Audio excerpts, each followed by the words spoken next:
Hey everyone, Simon Jackson here, and I'm going to teach you how to use histograms for product development. So, this is a histogram, and I've used them everywhere. You've probably seen them everywhere, and I've used them from the time that I was doing my PhD in applied statistics through to being a data scientist and then a product lead at companies like Booking.com and Meta and Canva. But I learned about them in a statistics course, and most people don't do that. So I'm going to try and save you a whole bunch of pain of going to stat school and commercial experience and just explain it to you.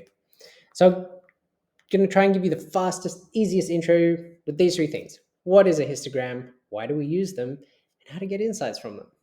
Let's do it. Part one, what is a histogram? Well, you get some metric data. Here's data for 7 customers and their lifetime values. And order it. I've just ordered this from lowest to highest LTV. Bucket it. You make equal buckets. So here I've done buckets of $20 from 0 to 20, 20 to 40, 40 to 60, 60 to 80. I count how many rows or units are in each bucket. In this case, how many customers are in each bucket. I've got 2, 3, 1, and 1. And then you plot the buckets against the counts. Here's what it looks like. I've got my LTV buckets along the bottom and the count of number of customers in each of those buckets. That's it. That's a histogram. Why do we use them? The main reason is we have lots of data, lots of numbers. Maybe you've got just tens of customers. Maybe you've got hundreds, thousands, millions of customers, whatever it may be. It's hard to look at numbers. It's way easier to visualize those counts to get a sense of how they're distributed. That's it. So what can I learn from histogram? What should I look for? Like how do I extract insights from these things? And I'm just going to teach you the 5 common shapes to sort of look out for and how to interpret those. Shape 1, symmetric, something that looks like this. It means that there is a common average that pretty much everyone revolves or orbits around.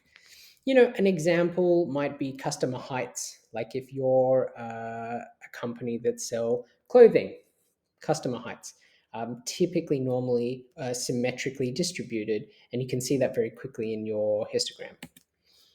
Common shape 2 is bimodal. That's a technical term. It looks something like this, where you have 2 peaks.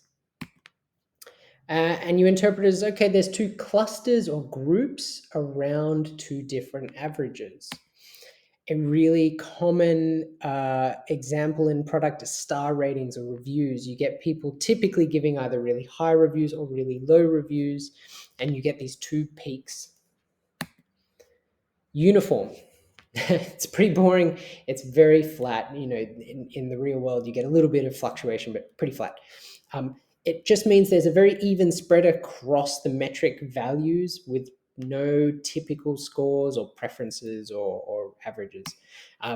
Customer birthday might be one where like people are born pretty randomly on days 1 to 365 across the year. Common shape 4 is something called a positive skew. So you might be familiar with the term skew, which just means there's this tail. Positive means it's pointing in the positive direction or to the right.